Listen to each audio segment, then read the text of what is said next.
Hello बच्चों, कैसे हैं आप सब। मैं हूं आपका एजुकेटर योगेश गोस्वामी और स्वागत करता हूं आपका कैरियर पाठशाला में।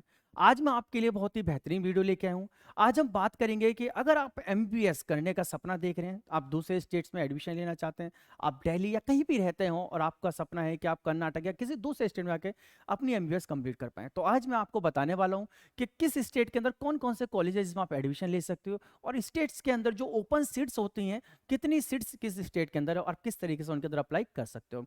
तो आज की वीडियो बहुत ही बेहतरीन होने वाली है, लेकिन इस वीडियो को एंड तक देखना, तो आपके मन में जितने भी डाउट्स हैं वो सब क्लियर हो जाएंगे। तो आज हम बात करेंगे कि किस तरीके से आप एमबीबीएस के लिए किन किन राज्यों में कर सकते हैं अप्लाई। तो आज उनकी अब बात करने वाले हैं। सबसे पहले मैं आपको बता दूं कि अगर आप देख रहे हो, एडमिशन देखने का सपना देख रहे हो, जो भी सोच रहे हो आप, तो आपके पास दो मेथड होते हैं, दो तरीके होते हैं कि जिस तरीके से आप इन ओपन सीट्स पर अप्लाई कर सकते हो और अदर स्टेट में आप एडमिशन ले सकते हो। पहला होता है सेंट्रल काउंसलिंग मेथड। ध्यान रखना, अगर आप सोच रहे हो गवर्नमेंट कॉलेज के लिए, तो सेंट्रल काउंसलिंग जो होती है ये सभी गवर्नमेंट कॉलेज के लिए होती है। इसमें आप एलिजिबल होते हो, पूरी तरह से 100% एलिजिबल होते हो, और 50% जो इसमें सीट्स होती हैं वो ऑल इंडिया जो भी कोटा होते हैं उसके अकॉर्डिंग रिजर्व की जाती हैं, और बाकी आप किसी भी आप उसको आराम से फिल कर सकते हो। जैसे अगर मैं एम्स की बात करूं, तो एम्स के अंदर जो 100% सीट्स हैं उसमें कोई भी एलिजिबल हो सकता है। ओपन सीट्स हैं 100%। आप किसी भी स्टेट के अंदर रहते हो, किसी भी स्टेट में हो, आप चाहे नॉर्थ इंडिया में रहते हो, साउथ इंडिया में, ईस्ट, कहीं भी इंडिया में रहते हो आप 100% एलिजिबल हो एम्स के लिए, बीएचयू के लिए, जिपमर और एमयू हो गया। इन सब में जितने भी वो सीट्स हैं वो सब ओपन सीट्स होती हैं, आप अप्लाई कर सकते हो इजिली। दूसरा मेथड होता है स्टेट कोटा के अंदर। जैसे जो भी स्टेट्स हैं, अगर आप उत्तर प्रदेश या मध्य प्रदेश किसी भी स्टेट में अप्लाई कर रहे हो, तो उस स्टेट्स के अंदर क्या होता है, 85% जो सीट्स होती है वो रिजर्व होती हैं। वो जो भी स्टेट्स के स्टूडेंट्स होते हैं जिनके पास वहाँ का डोमिसाइल है, उनके लिए वो रिजर्व होती हैं। अदर स्टेट के लिए केवल 15% सीट्स वहाँ पर अलॉट की जाती है, ओपन सीट्स होती हैं 15%, जिसमें कोई भी अप्लाई कर सकता है। लेकिन 85% जो सीट्स होती है वो स्टेट्स कोटा में आती हैं। ठीक है, तो ये दो मेथड्स है जो आपको ध्यान रखने हैं। एक और यूनिवर्सिटी होती है, जैसे स्टेट यूनिवर्सिटी आता, हम प्राइवेट यूनिवर्सिटी गवर्नमेंट कॉलेज की बात करें, गवर्नमेंट हो गए, प्राइवेट हो गए। कुछ यूनिवर्सिटी हमारे पास और भी हैं जिनको डिम्ड यूनिवर्सिटी कहा जाता है। तो अगर आप एमबीएस प्राइवेट कॉलेज से करने की सोच रहे हो, तो प्राइवेट कॉलेज से के लिए सबसे पहले एक डिम्ड यूनिवर्सिटी आता है। डिम्ड यूनिवर्सिटी एक तरीके से प्राइवेट और गवर्नमेंट कॉलेज का जो बैलेंस है बीच का, वो बनाने की कोशिश करता है। डिम्ड यूनिवर्सिटी थोड़ी सी हाईली कॉस्टली होती है, इसमें आपको कोई बेनिफिट नहीं मिलता। ध्यान रखना, आपके पास अगर कोई भी कोटा है, कोई भी आपके पास एससी ओबीसी कोई भी रिजर्वेशन, वो फीस में रिजर्वेशन नहीं मिलता और नहीं एडमिशन में मिलता है। आपको ध्यान रखना है, एडमिशन में कुछ नहीं मिलेगा, मेरिट बेस पे होता है प्रॉपर ये। और इसके अंदर ध्यान रखना है, अगर मैं 2020 की बात करूं तो टोटल 45 हमारे पास डीम यूनिवर्सिटी थी, 45 डीम यूनिवर्सिटी थी, जिसके अंदर 8000 अप्रोक्स 8000 सीट्स जो है वो अलॉट की गई थी ओपन सीट्स के रूप में। इसमें कोई भी बच्चा अप्लाई कर सकता है, किसी भी स्टेट का हो। फीस इनकी थोड़ी कॉस्टली होती है और इसके अंदर कोई भी कोटा भी आपको बेनिफिट्स नहीं मिलता। लेकिन अगर आप प्राइवेट यूनिवर्सिटी सोच रहे हो, जैसे स्टेट कोटा के अंदर जो भी प्राइवेट यूनिवर्सिटीज आते हैं, उसमें आपको फीस के अंदर थोड़ा सा आई थिंक मिल सकता है, आपको कोटा मिल सकता है, वहाँ पर उसको रिजर्वेशन का आपको फायदा मिलेगा। लेकिन ये भी मेरिट बेस पे होता है, उसमें आपको इतना बेनिफिट उसमें नहीं मिल पाता है, तो ध्यान रखना है। 100% जो सीट्स होते हैं यहाँ पर ऑन स्टेट्स होती हैं, स्टेट्स के हाथ में होते हैं प्राइवेट में किस तरीके से वो एडमिशन लेना चाहता है। लेकिन डिम्ड के अंदर कोई भी कर सकता है, ओपन होते हैं पूरी सीटें, तो वो ध्यान रखना है आपको। चलिए अब मैं आपको बात बताता हूँ कि किस किस स्टेट के अंदर, जैसे आप सोच रहे हो कोई कर्नाटक में जाने की सोच रहा है, कोई केरल जाने की सोच रहा है, तो उन स्टेट्स के अंदर कितनी सीट्स हैं जो ओपन सीट्स के अंदर आती हैं, और अगर आप अदर स्टेट में हो तो आप उन सीटों पे किस तरीके से अप्लाई कर सकते हो, वो सारी बातें हम आपसे करने वाले हैं। चलिए सबसे पहले अगर मैं आंध्र प्रदेश की बात करता हूँ, तो आंध्र प्रदेश के अंदर टोटल 13 गवर्नमेंट कॉलेज है, गवर्नमेंट कॉलेज 13 जिसमें आप सेंट्रल काउंसिलिंग के थ्रू एडमिशन ले सकते हो। टोटल इसके अंदर सीट जो है हमारी 2410 है। लेकिन हम प्राइवेट कॉलेज की बात कर रहे हैं, क्योंकि हम प्राइवेट की बात करेंगे, क्योंकि स्टूडेंट प्राइवेट कॉलेज में जाना चाहता है, गवर्नमेंट तो सेंट्रल काउंसिल से कर सकता है, तो मैं प्राइवेट के बारे में आपको बताने वाला हूँ। तो अगर मैं आंध्र प्रदेश से बात करता हूं, तो टोटल 19 प्राइवेट कॉलेज हैं जिसके अंदर आप अप्लाई कर सकते हो। 19 में से 35% सीटें ओपन प्राइवेट सीट्स कहलाती है, मतलब 35% सीटें जो है वो अदर स्टूडेंट के लिए, अदर स्टेट के लिए स्टूडेंट वहां पर अप्लाई कर सकते हैं, तो वो ध्यान रखना है। इसमें कोई भी आपको सिक्योरिटी नहीं देनी पड़ेगी, और जो फीस है पर इनका 12 लाख, ध्यान रखना 12 लाख रुपए इनका एक साल का, इनका वो है पूरा फीस स्ट्रक्चर है। ये इनकी वेबसाइट है जिस पर आप अप्लाई कर सकते हो। चलिए अंडमान निकोबार की बात करते हैं, तो अंडमान निकोबार में एक ही गवर्नमेंट कॉलेज है, इसलिए यहाँ कोई भी ओपन सीट नहीं है, तो अंडमान निकोबार में केवल एक ही है। आगे बढ़ते हैं, सेम अरुणाचल प्रदेश से बात करते हैं, तो अरुणाचल प्रदेश में भी केवल एक ही प्राइवेट मतलब गवर्नमेंट कॉलेज है, कोई प्राइवेट कॉलेज यहाँ पर नहीं है। ठीक है जी। इसके बाद अगर हम असम की बात करते हैं, तो असम में 7 कॉलेज हैं, गवर्नमेंट कॉलेज 7 कॉलेज हैं, तो आपको ध्यान रखना है यहाँ पर कोई भी ओपन सीट्स नहीं है। ध्यान, अगर हम अरुणाचल प्रदेश में चलते हैं, तो अरुणाचल प्रदेश में अभी मैंने आपको बताया एक ही सीट्स है। असम के अंदर 7 सीट्स हैं, सभी गवर्नमेंट कॉलेज है, प्राइवेट कॉलेज कोई भी नहीं है यहाँ भी। बिहार के अंदर 11 गवर्नमेंट कॉलेज है, 11 गवर्नमेंट कॉलेज है और 6 यहाँ पर प्राइवेट यूनिवर्सिटी है, जिसमें 100% सीट जो है ओपन सीट्स है। मतलब बिहार के अंदर कोई भी स्टूडेंट्स अप्लाई कर सकता है प्राइवेट कॉलेज के अंदर, तो 100% सीट ओपन सीट्स के रूप में यहाँ पर है। आपको यहाँ पर जो भी सिक्योरिटीज है वो कंडीशन होगी according to college, college decide करेगा, और 8 to 15 लाख पर ईयर यहाँ पर फीस टैक्स आपको मिल सकता है। इनकी वेबसाइट भी दी हुई है, आप इस पर जाके पूरा सर्च कर सकते हो आगे, ठीक है। चलिए नेक्स्ट अगर मैं बात करूं आपसे, नेक्स्ट हमारे पास आता है छत्तीसगढ़। अगर छत्तीसगढ़ की बात करते हैं तो छत्तीसगढ़ में जो है 7 गवर्नमेंट कॉलेज हैं, 7 गवर्नमेंट कॉलेज हैं छत्तीसगढ़, ध्यान रखना, और 3 प्राइवेट कॉलेज हैं। लेकिन 3 में से केवल 2 को ही अभी तक परमिशन मिली है। 2-3 सालों से हम देख रहे हैं 3 यूनिवर्सिटीज हैं, लेकिन मिली परमिशन केवल 2 को ही है। हर साल वही 2 एडमिशन लेते हैं। टोटल यहाँ पर जो है 450 सीट्स हैं। प्राइवेट कॉलेज के अंदर बात करते हैं 450 होनी चाहिए, लेकिन 300 पे एडमिशन हो पा रहा है क्योंकि 2 को ही परमिशन मिली है। और 20% जो सीट्स हैं वो ओपन सीट्स के रूप में, यानी कि टोटल बात करो तो 58 सीट्स आपके लिए हैं। तो अगर आप किसी भी स्टेट में हो तो आप अप्लाई कर सकते हो इन 20% सीटों के ऊपर, ठीक है। चलिए नेक्स्ट देखते हैं हम। नेक्स्ट हमारे पास आता है स्टेट यहाँ पर चंडीगढ़। चंडीगढ़ में केवल एक ही गवर्नमेंट कॉलेज है, तो कोई भी ओपन सीट्स है नहीं, तो उसको तो आगे छोड़ते हैं, आगे बढ़ते हैं। दिल्ली के अंदर अगर हम देखते हैं तो 8 गवर्नमेंट कॉलेज है। दिल्ली के अंदर 8 गवर्नमेंट कॉलेज हैं, एक डीम्ड यूनिवर्सिटी है और 1 प्राइवेट यूनिवर्सिटी है, प्राइवेट कॉलेज है, ठीक है। तो इसके अंदर आप अप्लाई कर सकते हो। कोई भी यहाँ पर ओपन सीट्स नहीं है, तो केवल स्टेट वाले ही अप्लाई कर पाएंगे। चलिए गोवा में चलते हैं, तो गोवा में एक ही गवर्नमेंट कॉलेज है, तो यहाँ भी कोई ओपन सीट्स का सवाल ही नहीं है।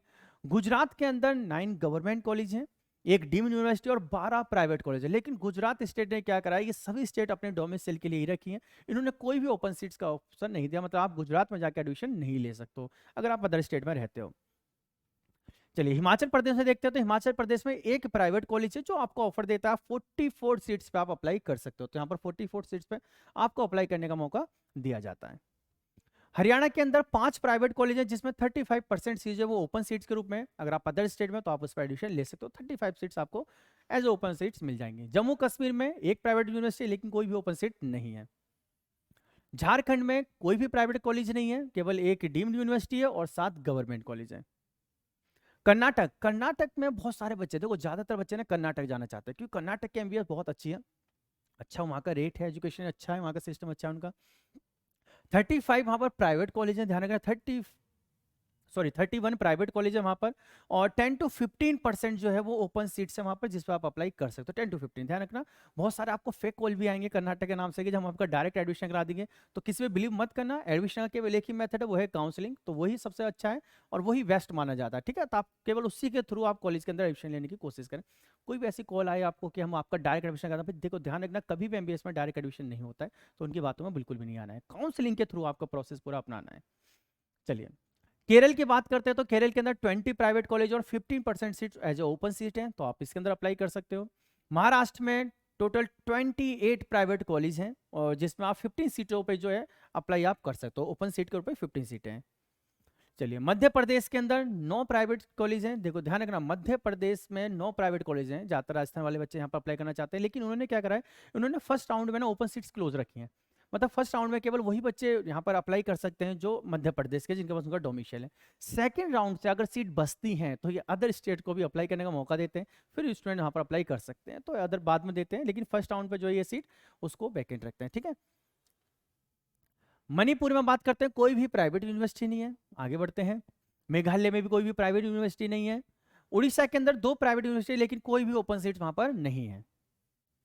पंजाब के अंदर 6 प्राइवेट कॉलेज हैं, 6 प्राइवेट कॉलेज, और जिसमें 4 सीट्स आपको दी हुई हैं, क्या 4 सीट्स पर अप्लाई कर सकते हो केवल।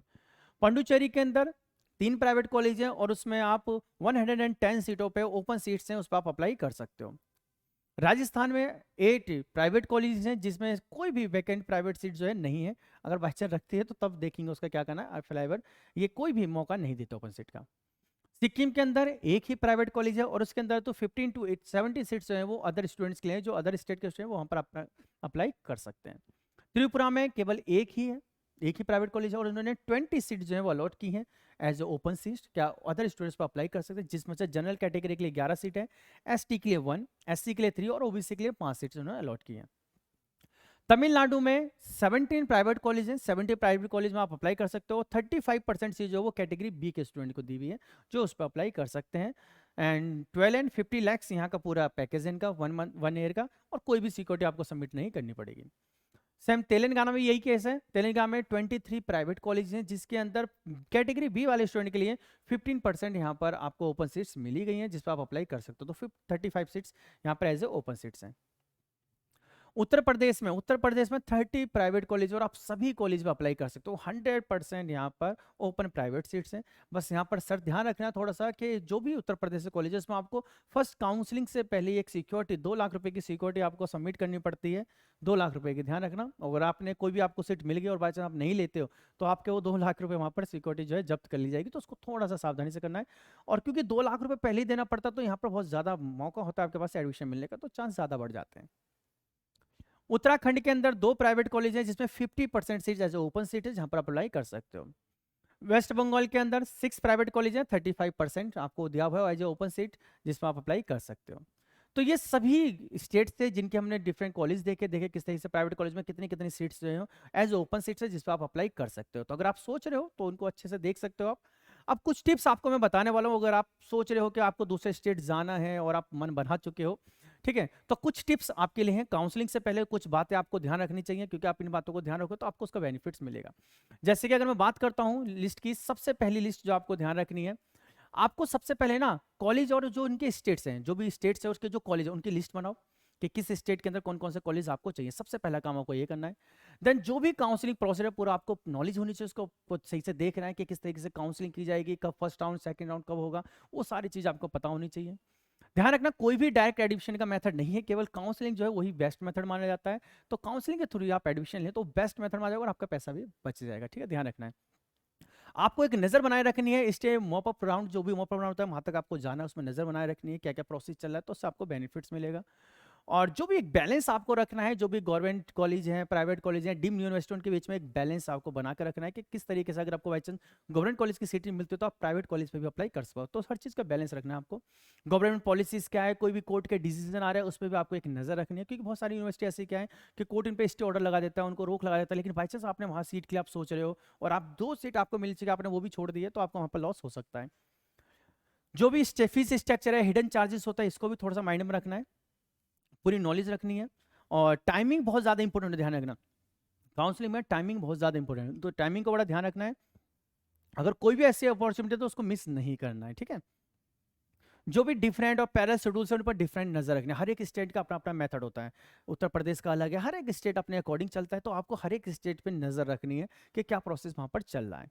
और जो भी सिक्योरिटी डिपॉजिट को बड़े सावधानी से सिक्योरिटी डिपॉजिट करना है और उस पर पूरा चेकिंग करनी है, मतलब सही तरीके से आपको पूरा सिक्योर तरीके से आपको वो करना है, ठीक है। क्योंकि जैसे उत्तर प्रदेश की मैंने बात करी तो आपको स्टार्टिंग में 2 लाख रुपए सिक्योरिटी देना पड़ा, बहुत बड़ा अमाउंट होता है, तो उसको बड़ी सावधानी से आपको प्रोसेस को पूरा करना है। और सबसे इंपॉर्टेंट आता है यहाँ पर काउंसलर का रोल। अगर आपके आसपास कोई भाई, कोई बहन या कोई भी आपके पास एक ऐसा काउंसलर जिसको बहुत अच्छी नॉलेज है मेडिकल लाइन के, उनको बहुत अच्छी नॉलेज है किस तरीके से कॉलेज सेलेक्ट करता है, आप उनकी हेल्प ले सकते हो। और बाई चांस आपके पास कोई ऐसा नहीं है तो कैरियर पाठशाला आपके साथ खड़ा है, आप कैरियर पाठशाला के अंदर आइए। कैरियर पाठशाला हमने बेस्ट जो हमारे काउंसलर वो हमने अपॉइंट किए हुए हैं, बेस्ट काउंसलर, बहुत अच्छी उनको नॉलेज है, उन्होंने काफ़ी रिसर्च की भी है मेडिकल कॉलेज के ऊपर, और वो आपकी बहुत हेल्प कर सकते हैं। वो आपके 5 साल बचा सकते हैं, आपका बहुत सारा पैसा बचा सकते हैं, क्योंकि आपकी एक जरा सी गलती आपके 5 ईयर वेस्ट कर सकता है और उसके साथ बहुत सारा पैसा भी आपका वेस्ट करेगा। तो बेस्ट काउंसलर हमारे पास, आप उनसे आइए, उनसे विजिट करिए, उनसे मिलिए आप, और मिलने के बाद आपको बहुत अच्छा अनुभव होगा, आपको पता चलेगा कि वो आपकी कितनी हेल्प कर सकते हैं। तो डिस्क्रिप्शन में हम आपको नंबर दे देंगे अपने ब्रांच के। हमारी दिल्ली के अंदर 4 ब्रांच है जहाँ विजिट कर सकते हो। एक हमारी पश्चिम बिहार में है स्कूल ऑफ एंट्रेंस के नाम से, और प्रीतमपुरा कोहाट मेट्रो स्टेशन के सामने है, गेट नंबर 3 के सामने स्कूल ऑफ एंट्रेंस के नाम से। जनकपुरी और द्वारका में हमारी ब्रांच कैरियर पाठशाला के नाम से, वहां पर जाइए, विजिट करिए, हमारे काउंसलर से मिलिए, तभी आपको पता चलेगा कि हमारे काउंसलर कितने बेस्ट हैं और वो आपकी किस तरीके से हेल्प कर सकते हैं। तो बिल्कुल भी हिचकिचाना नहीं है। अगर आप नहीं जा पा रहे हैं तो नंबर है, कांटेक्ट करिए और उनसे बात करिए नंबर पर, वो आपकी जरूर हेल्प करेंगे। और अगर कोई भी आपको डाउट होता है तो इस वीडियो के कमेंट में भी कर सकते हो। चलिए जी, नेक्स्ट वीडियो मिलते हैं। मैं कोशिश करूंगा आपके लिए और भी ऐसे अच्छी वीडियो लेके आऊँ, हर एक स्टेट के अलग अलग कॉलेज वाइज आपके वीडियो लेके आऊँ, जिससे कि आपको बहुत ज्यादा हेल्प है। और कोई भी डाउट है तो आप कमेंट में कर देना, हम कोशिश करेंगे उसके ऊपर वीडियो बना सकें। तो नेक्स्ट वीडियो में मिलते हैं आपसे हम, जब तक के लिए थैंक यू, जय हिंद, बाय बाय।